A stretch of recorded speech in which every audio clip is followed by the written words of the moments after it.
What's up? What's up? Billy Carson here, aka Forbidden Knowledge. I'm sitting here with a very, very good friend of mine and one of the, or actually the greatest guide of Egypt, Mohammed Ibrahim. What's up, Mohammed? Hi, man. Very good. How are you? Fantastic. Listen, this man is literally known as the best guide in Egypt. He has the most incredible tours, and we partnered with him at Forbidden Knowledge, and now we have the Forbidden Tours that we do, not just in Egypt, but we're also going somewhere else, which we're going to talk about a little bit later. Right now, what I'm going to do is send out a text message to everyone because I see the numbers are picking up a little slow, and you know what that means. They're not giving out the code. So I'm going to drop the link to everyone by SMS right now so we can make sure we fill up this chat. Please make sure you like and subscribe. Make sure you click the like button so we can catch the algorithm. All right. Make sure you click that like button so that we can catch the algorithm. And also make sure you share the video. We're going to talk about lost technology of ancient Egypt tonight, which just so happens to be the title of his book. He's now a best-selling author. Okay. Egypt Before the Written History, The Lost Technology of Ancient Egypt. And this book was written by Mohamed Ibrahim, which we're going to talk about tonight, some of the stuff in there, and drop some knowledge on you. We're not going to be here too long tonight, but we will spend a little bit of time with you and give you some links and some knowledge. All right. So, but I'm going to drop this text message real quick, and we're going to just see if we can get a few more people here in this live video, and we're going to have a great talk. So, Mohammed, you came all the way down here to see us from Egypt. All right. And first of all, thanks for coming. Okay. Because, I mean, you know, it's a long trip, Yes. you know, and you came not just to hang out, not for personal business, but just to really hang out and spend some time with us. Right. Yes. And we appreciate that. Yeah. And for those of the people out there who don't really know a little bit about you, tell them a little bit about yourself. I'm Egyptian, of course. My name is Mohammed Ibrahim. I was born in Memphis, Egypt, right? Not Memphis, Tennessee. Yes. Memphis, Saqqara, Dahshur, Abu Sir, they are all in part of one big town called Badrashin. This is where I was born. And I used to see the tour buses going, when I was going to my school in the morning, tour buses was crossing my neighborhood going to Saqqara. And I had the chance to go to Saqqara when I was 10 years old, and I saw the antiquities, I saw foreigners, I saw this kind of community. So I decided to become a tour guide when I was 10 years old. Wow. And then when I went to university, I studied Egyptology. But I studied not only Egyptology, I studied everything about ancient Egypt and Greek-Roman Egypt, Coptic Egypt, Islamic Egypt, religion, language, art, everything. So that's why I say the qualified tour guide is much better than Egyptologist. When I graduated, I worked as regular Egyptologist with many questions. I didn't find answers of my questions until I started to work with some speakers, people who are interested in the Egyptian history, but their background is different. They were engineers, they were geologists, and they had their own ideas, and they were using science. This is now very important change in my life. I started to use science and logic. So I saw the Egyptian history in different way. I started to feel that there are answers for the question. Yes, maybe not all the answers, but I started to believe that all what we studied is what we can call it part of the Egyptian history, not all the Egypt. So I can call myself a big fan to the ancient Egyptians. Nice. Also, very big follower to their secrets and their lost knowledge. And this is what I'm doing.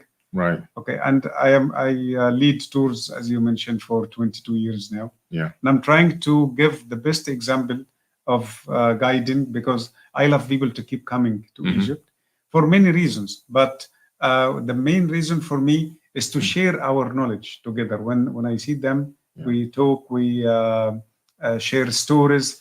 This also is a main reason for me to gain more knowledge about ancient Egypt. Right. Incredible. You're sitting here looking at a homegrown Egyptologist, archaeologist. He's done archaeology. He's a guide, like I said, the best guide there. And this is the man that helps us set up our forbidden tours of Egypt and now also Turkey, Yes. which is going to be incredible. Now, you wrote this book, Egypt Before the Written History. And what I love about this book is that you literally go against the mainstream. Not that you go against them like you're just trying to tear them down, but you have some slightly different ideas based on your research, based on what you're seeing in the text, based on what you're being able to decode in hieroglyphs. And it seems like you've been able to put together a slightly different picture. Can you tell us about that? Yes, true. Look, there are hundreds or maybe thousands of evidence everywhere, either in carvings, physical objects.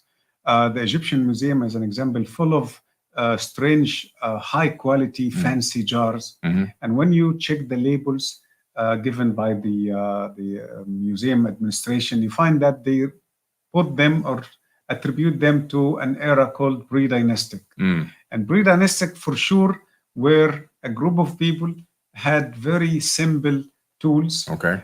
They didn't even develop the pottery wheel during their time. So the big question, how they did the things. Right. Okay.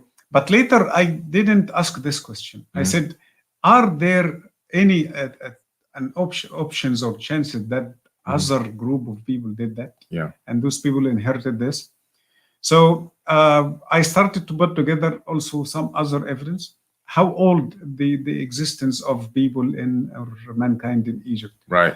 I saw many showcases, but unfortunately in the backside of the museum or hidden in some rooms, flint tools. And these flint tools are showing us that there are flint tools 50,000, 100,000, 1 million thousand BC, 1 million BC, 1,500,000 BC. Wow. And I'm not saying that I read this in books or I found some photos. No, they have this in a display in the Civilization Museum. And the oldest piece I saw there, 2.3 million BC. Wow. As a physical flint tool. Yeah. Okay. So the flint tools with the jars, with the huge questions are about the pyramids and about the giant temples and statues.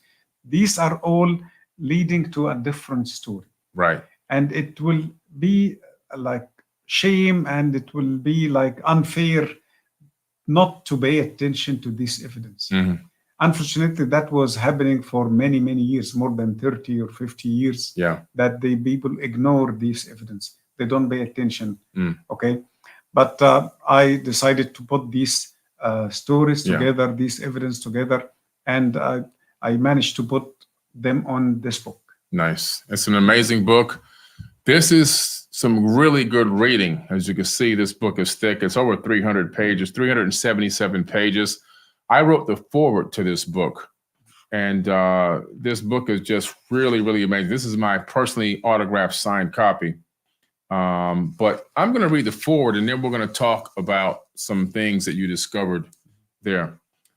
In the shadow of Egypt's towering pyramids, amidst the shimmering sands of the Sahara, and along the serene banks of the Nile, a civilization of remarkable ingenuity and enduring mystery once thrived. The land of pharaohs, mummies, and hieroglyphs has long held humanity in its thrall, captivating our imaginations and sparking endless fascination. It is a realm where time seems to stand still, and where the echoes of ancient wisdom come to resonate across the ages. Egypt Before the Written History, the lost knowledge of ancient Egypt by Mohammed Ibrahim beckons you to embark on captivating journeys into the heart of this enigmatic civilization, where the sands of time cannot obscure the brilliance of its achievements. Within these pages, you will encounter the intellectual and spiritual legacy of a people who left an indelible mark on history, one that reaches far beyond the boundaries of their empire. Egyptian civilization, with its pyramids, temples, and mummies, has long been a subject of study and admiration. Yet, beyond the iconic imagery lies a profound depth of knowledge and wisdom that has only begun to be fully appreciated in recent years. This book serves as a key to unlock the hidden chambers of that knowledge, shedding light on the mysteries of ancient Egyptian science, medicine, religion, and philosophy. From the precise art of mummification to the precise measurements of the Great Pyramid, from the complex religious beliefs that guided daily life to the profound insights into the nature of existence, you will discover a civilization whose wisdom and innovations continue to astonish and inspire. As we delve into the depths of Egypt's ancient wisdom, we must also grapple with the tantalizing notion of what might still remain undiscovered beneath the shifting sands of time. The allure of lost knowledge, waiting to be unearthed by future generations, adds an air of excitement and adventure to the study of Egypt's heritage. The lost knowledge of ancient Egypt is a testament to the enduring allure of this remarkable civilization. It is an invitation to explore the depths of a culture that, though long gone, still whispers its secrets to those who are willing to listen. As you embark on this journey, may you be captivated, enlightened, and inspired by the timeless wisdom of Egypt's ancient ages. Prepare to uncover the treasures of the past, and this may be your book, your guide to unraveling the mysteries of the lost knowledge of ancient Egypt. And that's the foreword that I wrote to this book because I was so impressed with this book. And it's an amazing book that you can get on Amazon. It's a bestseller right now. Tell us a little bit about some of the lost technology, things that really stand out to you that you talked about in the book. Yes, when you go to Egypt and you stand in front of the pyramid, I don't want people to be impressed by the size only, by the height, the width of the pyramid, which is, of course, something impressive. Yeah. I want them to think about the precision. Okay, the precision here is an important thing because sometimes big things can be built by long time, by patient workers. Okay. But when we talk about precision, especially when we combine between big size and precision, we must reach the fact that they used high technology. Right. When we look to the statues, the giant statues exceeding 500 ton, like the Memnon statue, 700 ton, and the one at the Ramses temple from granite, 1,000 ton. Yeah. When we talk about the obelisk, one piece of stones, 300 ton and 500 ton and 700 ton, was cut from a quarry far away from where it is nowadays. When we talk about the tool mark we found on many of the stones around the Great Pyramid, and these tool marks are now our key to understand what was the tool. Right. Yes, we don't know any case that they found tools by the Egyptologist or excavators, but we found the tool mark, and the tool mark is telling us that some of these marks were done by diamond blades. Wow. No way, there is no other explanation to claim something else. Right. According to many engineers who examined these cut marks, they assure that it was cut by diamond blade. Some of the marks are also, according to engineers, and I worked with many of them, they are saying we don't know the tool. Wow. There is no tool in our modern days can leave the same mark. I'm talking about the scooping mark. Okay, so we found very sharp cuts, straight cuts. We found curvy cuts. We found cuts made by tube drills in a perfect way. And by the way, the tube drill we imagine was used in ancient Egypt, was used different system. That the modern tube drill depends on high speed. The ancient tube drill was low speed but pressure, as if they use gravity or they use a kind of maybe pressure and vibration or something, or magnetism. Okay. So when you put all these things together, you will see that these people had great technology. Wow. The jars I mentioned earlier, when you see the jar and you see the symmetrical sides, the right side, the left side, perfectly done. Also the interior, the design of the inside is the same shape of the exterior. It's not just a hollow space. No, it is perfect from inside, shiny from inside. Sometimes the neck is very narrow, okay, and the body is huge and the rim is small. No doubt, if you pay attention to these things, no doubt that they had great civilization, high technology, but unfortunately, it is lost technology. Right, it definitely is lost. I've seen some of these jars that you're talking about, And first of all, to create a jar that has the same symmetrical exterior and interior with a smaller neck at the top to get inside. Right. Today, we can't do it. We just don't have the technology to do it with that material. Right. When we talk about granite, and by the way, granite is considered our famous material. Yes. And the famous hard material. But guess what? There are some jars made from another material harder than granite. Diorite? It's called corundum. Corundum? Corundum. If we talk about the scale of solidness, we have 10 diamond. Corundum is 9. Wow. So they made vases from corundum, and it is high quality, the same like the other vases. Right. Okay. Look, Billy, it is the problem. It is not being just hard, like these jars in modern days. I can tell you, we can do it. Okay, but it's not easy to be done. But this question is not, can we do it or no? The question is, can we do it and we are sure that it will not be broken? Right. Because you can have the technology to do something, but there is a chance for mistakes. Right. Okay. But these people were not putting this chance or expectation. They were always expecting to do the right thing. Like the obelisk. I want people to understand that doing the obelisk is very risky mission. In any time can be broken. Okay. While cutting, while lifting, while transferring, while erecting it, because it's a stone, it's not metal. Okay. But by doing the obelisk, it means they were very sure. They had great confidence that their technology can do this. Okay. We had great technology these days, but we are not confident that we can make it perfect all the time. Right.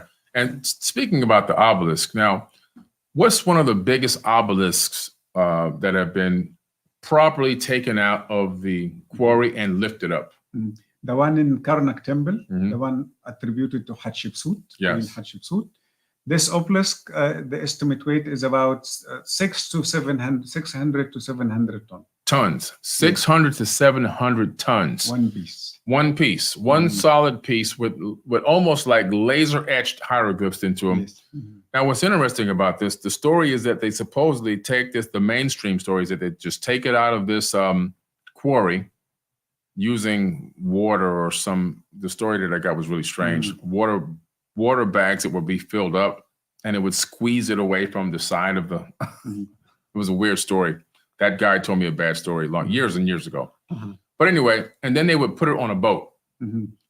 Now, I know a little bit about boats and I know a little bit about sailing. And I know about balancing a boat. And you can't just drag 600 tons onto a boat. Right. You would have to, first of all, lift it and get it over and then drop it down at the center of gravity for that boat to maintain its buoyancy. Exactly. If it's even big enough to handle that amount of mass. True. Yeah. So what do you think? Look, when they explained how they cut the obelisk and send it to Luxor, they always do it this way. They cut the obelisk, they send it to the boat, and then to the temple.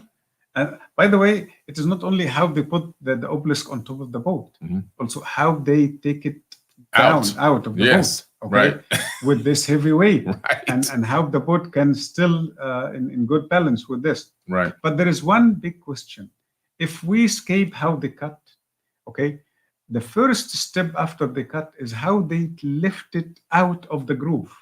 Because this obelisk will be like 2 or 3 meters under the ground in the pit. Okay, there is no room for anything. No room for people, no room for no machine, anything. Even machines. Okay. And if we have machines, we have to tie the rope around it, the wire. There is no chance for something like this. Okay. So the first step itself is a great question, how they take it out of the groove. By the way, if you go to the obelisk, and I believe you paid attention to this information, that between the quarry and the Nile, there is a high hill. Okay. It's not flat ground. So as if they have to go all the way up and then down to reach the Nile river. Okay.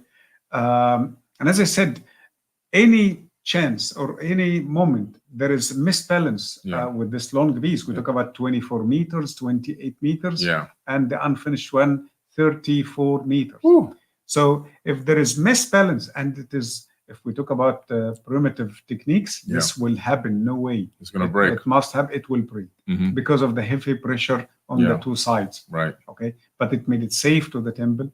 But why we have many broken obelisks? Because the tomb raiders later, they were using primitive techniques, and they are the same techniques they claimed was used by the ancient Egyptians. I try to give that bad technique to the ancient people. So these techniques they used were the main reason to break many of them. We lost more than 20 obelisks from Karnak temple only. Wow. Incredible. So you see, it's not just me, guys. You have a homegrown Egyptologist guide, homegrown. He lived there from old Egypt, okay, when no electricity. He's been there since the beginning. No roads, dirt roads.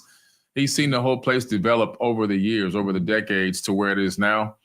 This man has been in and out of all of these ancient sites. He knows all the secret sweet spots where you can find evidence of lost technology.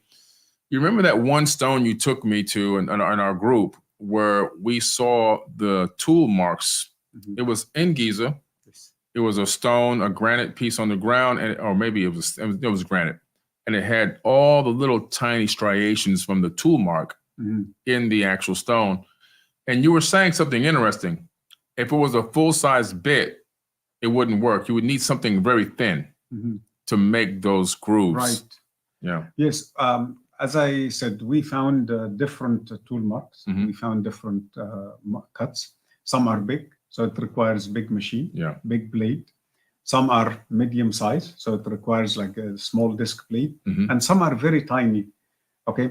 Like this is a good example you mentioned. And by the way, the area we talk about is the one they claim it is the base of the temple and the east side of the Great Pyramid. Yeah. And the stone is basalt stone, which is volcanic stone. Right. Volcanic Another stone. hard stone.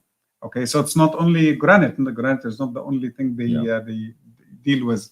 Okay.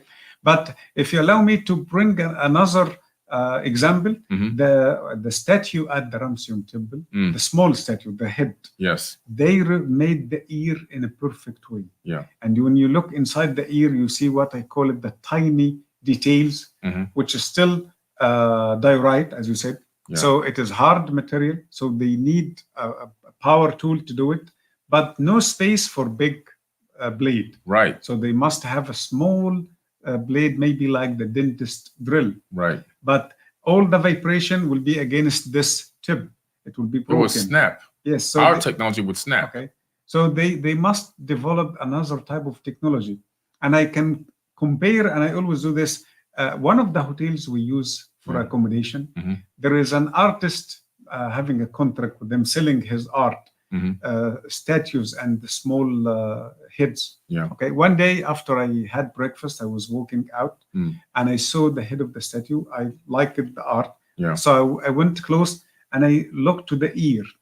This art or the design was made in 2012 and 2018. So by modern technology, the man couldn't do the same ear. Wow. He just made like a cut in the middle, just to show the grooves and the interior of the ear. So when you compare between what was made by an expert, professional sculpture, and what was made by the ancient Egyptians, complete difference. Completely. The one in modern days is, if I can call it, big failure. Right. Because it doesn't show the same high quality of the ear like the ancient Egyptians. Right. Incredible. We're talking about the ability that, we have evidence, and the evidence is the tool marks and the perfection in the work. And that perfection leads us to believe that there was a certain level of high technology, especially when we have engineers that come out there all the time to inspect these sites and inspect these ancient temples and pyramids. And these engineers are saying, this is engineered. This is technology. Yes. I can tell you that one of the main names on Egyptology, Flinders Petrie, he didn't write anything about this. He didn't say there was ancient technology. but he did something else. And by the way, his background, he was originally an engineer. Okay, I visited his museum in London, and he left so many samples from these tool marks. There is a small core was part of a hole when they drilled the hole.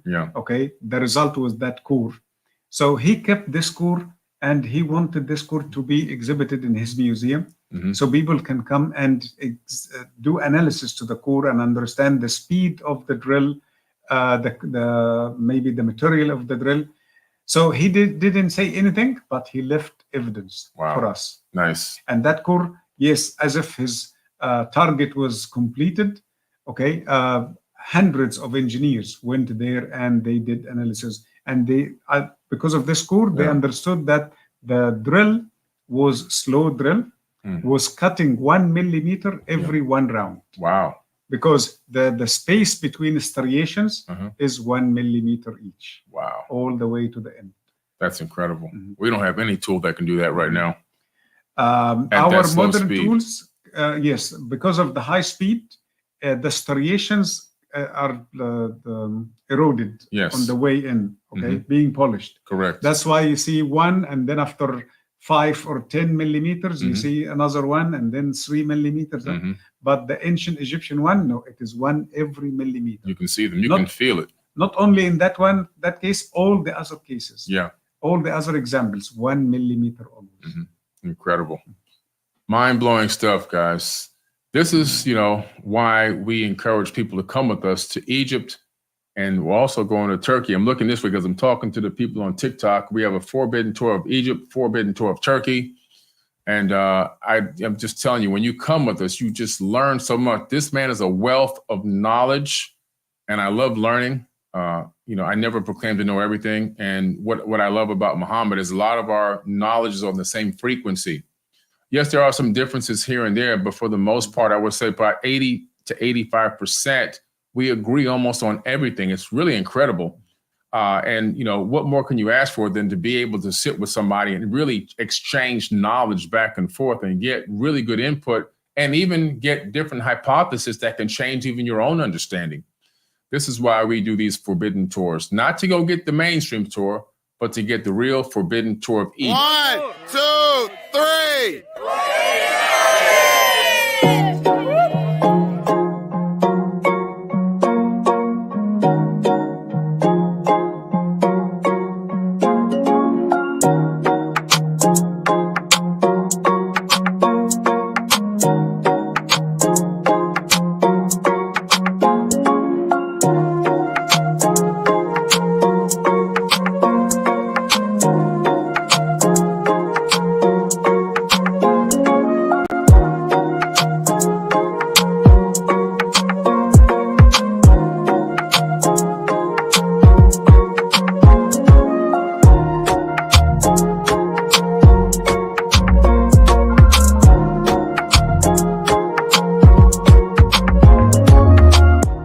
Click that link and make sure you register ASAP for the Forbidden Tour of Egypt 2024. I'll see you there. Tour of Egypt 2024. I'll see you there. All right. That was some footage from the previous tour we just did in 2023, October, and that was a great tour. Yes, it was. Yeah. Good tour. And now this next tour coming up is going to be even better. We just try to get better little by little. Mohammed has really found a way to create a tour that for me will be the greatest tour of my life, and whoever comes with me is going to be of your life too. True. It's a challenge for me to add to the new tours, because every tour I'm trying to do my best. Right. Okay. But it happens. Every time I find something new to add, okay, either a new boat, a new hotel, a new site, the energy of the group itself can also add to the tour, because we do this, as you know, we do it in a different way. As you said, life-changing tour. Yeah. And I used to say this to all my clients for more than 20 years. And recently I realized something important, that my life also is changing. And I thought it is life-changing for the clients only. No, it is for them, and for me and for my team and for even the guards sometimes who are helping us and supporting us in some cases. So it is truly life-changing. So when we do a tour and then we do another one, always we find as if there is good energy leading us to new things. Yes, exactly. Okay? Exactly. To upgrade is or upgrade. We sometimes the antiquities department itself is part of the story and helping us by like 8 years ago they allowed us to take photos everywhere. Sometimes they open new sites, they renovate sites. Like I was telling you, we're going to visit Isna Temple. Why that? Because they cleaned all the black soot. So now visiting the temple, it makes sense. Before that, it was no point to visit the temple because we didn't see any colors or any carvings. Exactly. Now we are going to see it. Okay. So so many elements are sharing in giving us the chance to upgrade our tours all the time. Right. Beautiful. Guys, I'm going to drop the link to this tour in the live chat real quick. If you're on YouTube and Facebook, wherever you are, I'm going to drop the link. If you're on Twitter, if you are on Twitter and TikTok, click the link in my bio. Twitter, click that link in my bio, or go to forbiddenknowledge.com. And I'm going to drop the link to the Forbidden Tour in here right now. It's also in the caption of this video on social media and YouTube. All right. Social media minus TikTok, you got to go to the link in my bio. There's no clickable links there, but I just dropped the link in the live chat. And what I love about this tour, we're going to actually do 12 days this time. Yes. So 12 days, and which is going to give a little bit more space in between the rigorous activities. Exactly. Because it takes some energy to walk through these temples, to hike inside of these pyramids and climb in pyramid shafts and go down to underground crypts. And so tell us a little bit about how you were able to lighten the load a little bit with the cruise ship and the buses and stuff.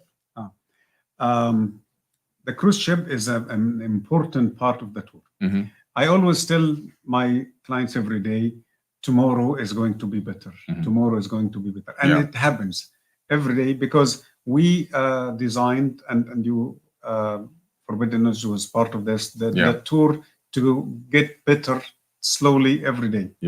But I can say that the part of the Nile cruise is the magical part. Yes, visiting Saqqara, going under the ground, the Serapeum, the pyramid, everything. This is, of course, beyond imagination. But when we come to that part, the Nile cruise, we have different part of the story. Okay, staying at the boat, especially if there's a good boat with good food. And we all in one place, we eat together, we hang out together because there is no chance to go far away from each other. We're all in the same place. And because we have the whole boat for our group, so the meeting room or the lobby is ours. So we do meetings all the time. We eat presentations all the time. A party, there is always, we do a Galapia party. People can have fun. And then when the boat starts sailing to Aswan or to Luxor, and you see of course, to stay on the Nile itself, the energy from the Nile is very strong. You will feel it. And by sailing, and you see the water, the blue water, the green land, the yellow desert, and the blue sky, all in one big picture. This is mind-blowing picture. So I always love that part. And the end of the Nile cruise, you will leave the boat with great energies. This time, we are doing something, as you said, we do something new every time. And instead of staying 2 nights at Luxor in a hotel, and then we do 4 nights at the cruise, no, this time we do 7 nights at the cruise. So we take as much as we can from the energy of the Nile and the beauty of the environment there. So we do 2 trips, one from Luxor to Aswan, and then from Aswan back to Luxor. 7 days are going to fill our empty batteries. And will give us a great opportunity to know more about the south of Egypt, Luxor, Aswan, and in between, and also to relax because we don't need to check in a hotel and then check out and take our bags back in and empty. and then we go to the boat. No, it will be one time in and out, and that's it. That's great. I mean, that's great. For those of you who, I mean, you know, it's a lot of pressure when you got to keep checking in and checking out of hotels, because Egypt is huge and you got to keep moving around to get to all these sites. They're very far away from each other. And so Mohammed has literally created a way that we don't have to stress that much anymore.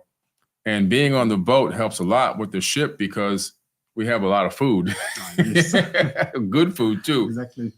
Before, I'll tell you, the very first tour, we would leave at about 3 or 4 o'clock in the morning, and we would have a little to-go box, and then you're out there the whole day with really no food till dinner.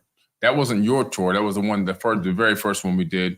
When we got with Mohammed, the second year was a lot better, and now it's going to even be better than that. So it's great. Yes, and that's why we bought brand new buses in our company to facilitate and make our tours more comfort.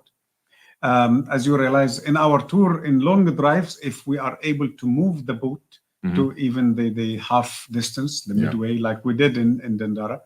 Okay, so the boat sailed from Luxor to Dendara. So we had to visit the Dara. We only 5 minutes drive. When we went to Abydos, we came back to Dendara, not to Luxor. Right. So we didn't stay long time starving or having trouble. Okay. So these things creates great vibes to the tour and make everybody happy. Right. No stress. So we can spend also good time at the site. Because if there's longer drive both ways and you need to feed your group, then we will not be able to spend long time at the site. Right. Which I don't like. We must have as long as we can in each site. Right. Exactly. It's an amazing tour, guys. Back to a little bit of technology before we wrap up and close out. I want to talk a little bit about the subterranean shaft of the Great Pyramid. When I went with you into the Great Pyramid in October, and I was in the pyramid for probably about, I don't know, 5 or 6 hours because we had 2 big groups. And Elizabeth went down the subterranean shaft, and then I went down the subterranean shaft. That shaft is about 65 meters in an angle before it gets to the drop that goes straight down. And when you look at the way it's cut through this shaft, you can see where it goes all the way to the top of the pyramid, out to the side of the pyramid, and you can see how it's going down. It almost looks like it was cut into that shaft. What do you think about that? Do you think it was cut, or do you think it was just the stone were built around that area? What do you think? It looks like a cut to me. Okay. Let me first explain to our audience that you are not able to visit this shaft unless you have private permission. Right. Okay. The private permission is a long story. All the other regular mainstream tours, you will not be able to visit this.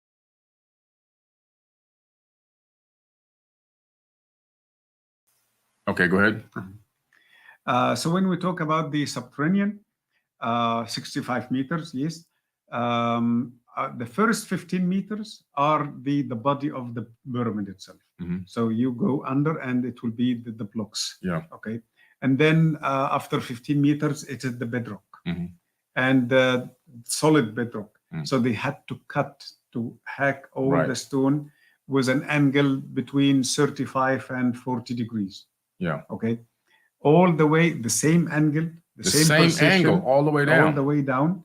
There is no up and down. There is no right or left. No. It is perfect straight cut to the base or under the base, very deep under the base of the pyramid, leading to this big room. We call it the subterranean. And there are more design inside the subterranean. So it's not the end just to reach the room. No, there is the vertical shaft you mentioned, and there is another horizontal tunnel about 9 meters. Okay. So this is an engineering miracle. Yes. Because to hack into limestone, yes, limestone is not strong material, but it is still long distance. It's perfectly straight. Like it's and cut. It is not huge space, so you can send 2 or 3 workers to do the job. One person maximum. Okay, no space for 2 people. They will kill each other if they have manual tools. okay, they will hit each other Yeah. like swing Right. their arms. I Okay? don't even know if you could swing your arm So- because there's not that much space to even get a good Yes, swing. we have to go down. Yeah, I was so going tight. this. By the time I got down there, it was like my shoulders were wide. I had to drop my shoulders in. I didn't measure the height, but it is not more than 150 centimeter. Hmm. Okay, so and no light, no oxygen. Right. Okay, so these are all challenges. Without high technology, we cannot do this. Right. Incredible. Do you think that nanobot technology was used, or I mean, just as a hypothesis, we don't know it, but do you think nanobots could have been used in some of this type of carvings or statues or anything? Look, in many stories, I use this word, I believe, I think, okay? But when it comes about nanotechnology, I am sure they use nanotechnology. Why that? Because some of the details in big statues, okay? But if we skip this, like the ear, which is very clear example, they must use a very small drill, Right. okay? But if we skip this part, again, remember the big jars, okay? We have very small jars. Yeah. And we have some designs like a button size. Wow. We have some scarabs, very tiny, Wow. and with inscriptions. Oh, wow. And there is at the Egyptian Museum some small pieces. And the funny thing that they put a magnifier for the visitors so they can see the carvings. Oh, wow. So if we can see it with a magnifier, how come they made it? Right. They made it with a big tool? No. Okay. So I'm pretty sure that there was nanotechnology, small, very small tools, but it has the same effect like the power tool. Right. Like in the Serapeum, we know for sure that some of the boxes were finished inside. Right. Okay, inside the room and under the ground. But there is no space around.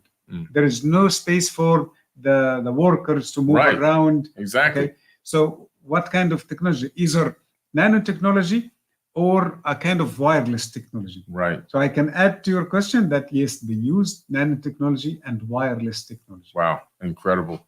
Guys, you heard it here. Amazing, amazing, amazing. Ashley has a question. Let me just get to Ashley's question real quick and see what she has to say. Ashley says, I registered, but how much USD currency will I need to convert into Egypt currency?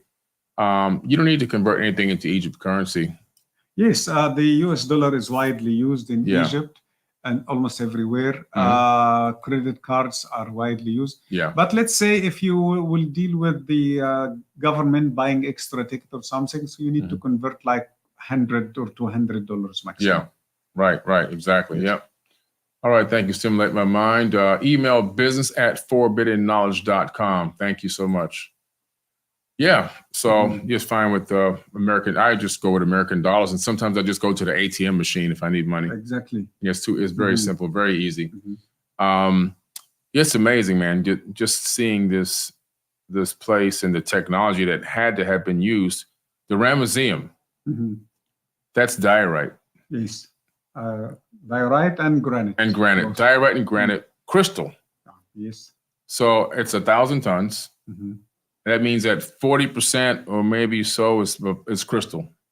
That type of granite, minimum 20%, maximum 60%. Wow, that's incredible. So it can happen that, yes, 40% or 50%. So imagine we talk about 500-ton crystal. 500 tons potentially of crystal in one statue.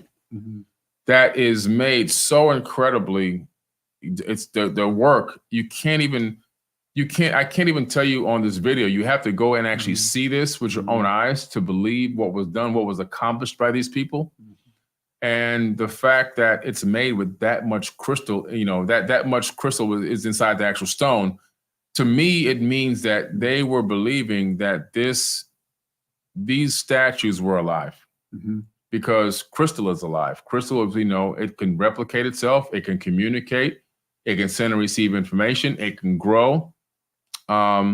Crystal is, to me, I did a whole video on Amazon Prime called Sentient Living Crystals. I did another show on Dame Dash Studios when he had his app. And I believe that the crystal inside of these statues from their perspective, made the statue a living being. I agree with you. And we have a very good example for this.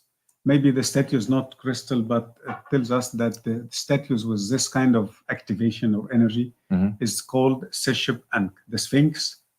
The ancient name of the Sphinx, Seshep Ankh. Yeah. Seshep means a statue. Okay. Ankh means alive. The living statue. The living statue. See? My hypothesis was pretty spot on. At least we agree on something there with that. That's incredible. Guys, I'm telling you, you have to get the book, okay? Egypt Before the Written History by Mohammed Ibrahim. It's on Amazon. And I'm going to drop the link in the chat real quick before we get out of here. I just want to thank you guys for coming on and spending a little bit of time with us on this pop-up podcast. And I'm going to drop the link as well to the tour one more time as well. Mohammed, how can people find you on social media? My account on Facebook, Mohammed Ibrahim, but there are hundreds of Mohammed Ibrahim, of course, in Middle East. Yeah. So my username is itkabet, ITKAPT. So you write this name in the search field, it will bring you my account.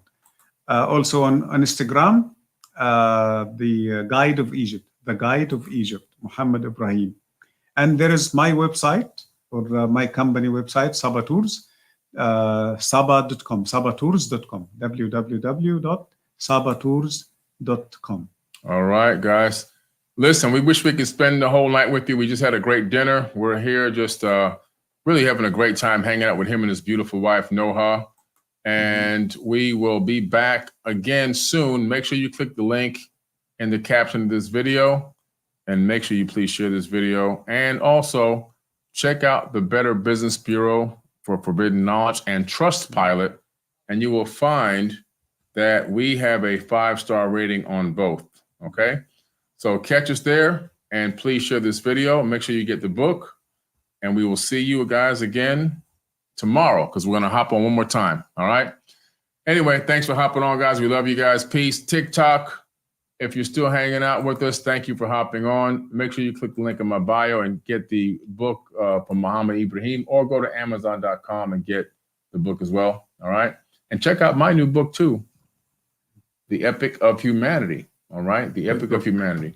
Bestseller on Amazon. It hit at its highest point. I just found out it hit #2 on the bestsellers list out of 32.5 million books. So you have 2 powerhouse books here. So make sure you guys, people are always asking me, what book should I read? What book should I read? Well, The Epic of Humanity and Egypt Before the Written History. Make sure you get it ASAP. Okay. All right, guys. We'll catch y'all later. Peace. All right. Now that's ended. I'm just going to fix this caption, add your book to the caption of this video. And we're out.